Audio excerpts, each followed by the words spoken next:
Hi, I'm Abdi Nazemian, and I'm the author of Like a Love Story.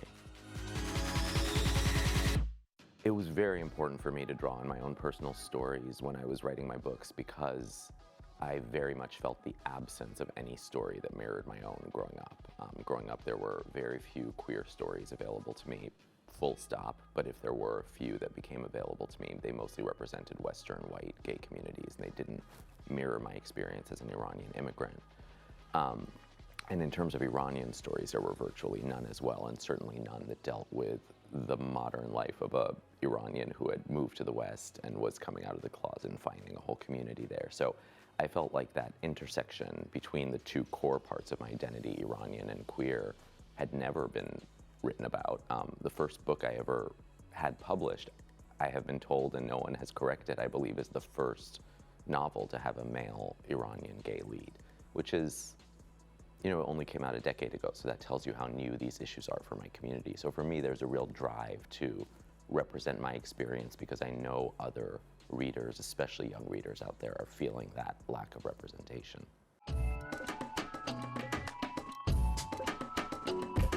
All of us grow up with certain world events that impact us in ways that take a lifetime to unravel. I'm sure today's young people are going to be unraveling so much that is happening right now. For me, the biggest world event was the HIV/AIDS crisis. It impacted me in so many ways throughout my life.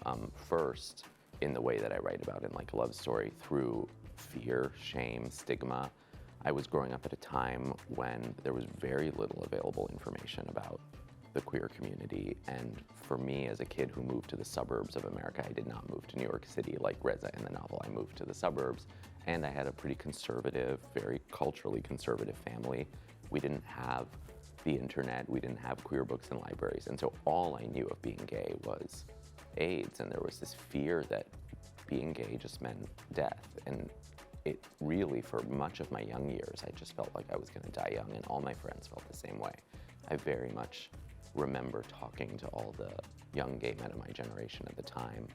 And then we worked our way out of that fear through community, through art, through action. And so much of Like a Love Story, the part of the book that matters most to me, is that it's about a community fighting back through both anger and love to create real change and ACT UP, the group that the book really pays homage to, created huge systemic change in the United States around how drugs are approved, who's included in clinical trials, how long they take, changes that have impacted us today in terms of how we deal with health policy.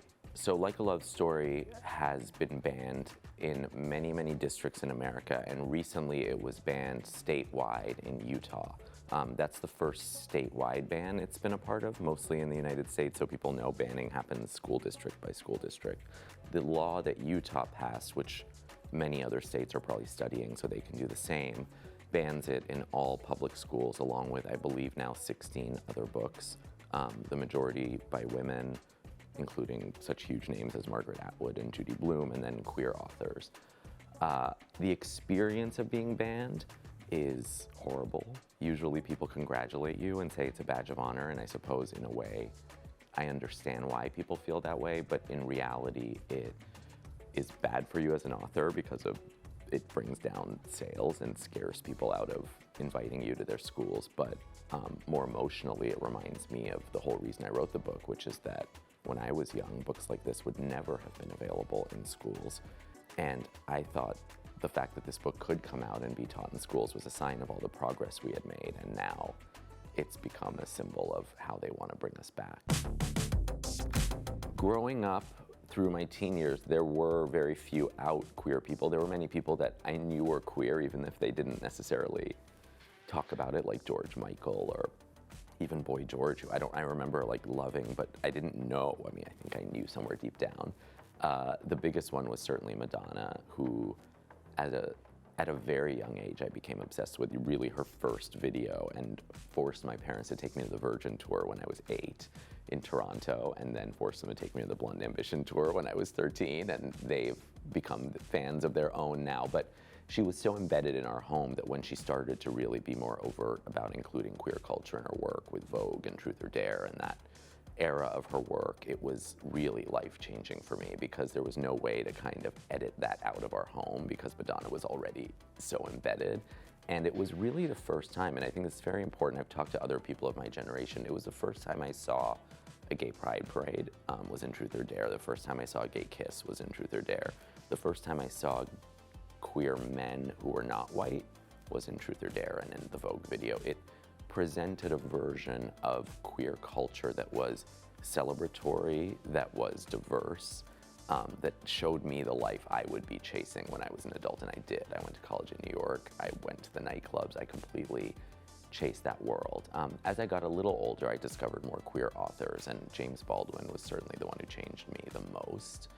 Again, that was the first time I read a book that was not, but that was by a gay man who wasn't white. So that the way he explored intersectionality in books like Another Country really, really affected me.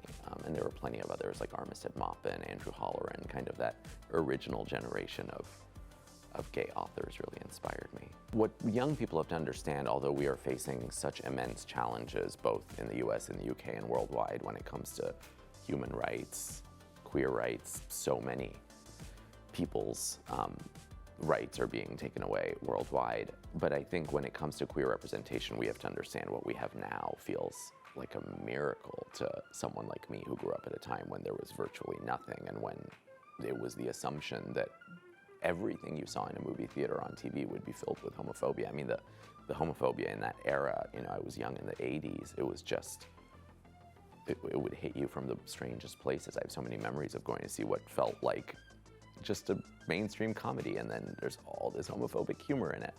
For me to see, God, I mean, it's hard to think, like some of the things I've loved the most, like everything from something like Heartstopper, which is so life-affirming for young people, to something like Baby Reindeer that deals with, you know, queer sexual abuse in a way that felt unheard of when I was young, to one of my favorite shows is a Spanish limited series called Veneno, which tells a true story of a Spanish trans woman. I mean, so much of the trans representation is something we couldn't have imagined at the time. And like many people, I'm learning from seeing what young people are making, learning about the way our community is expanding.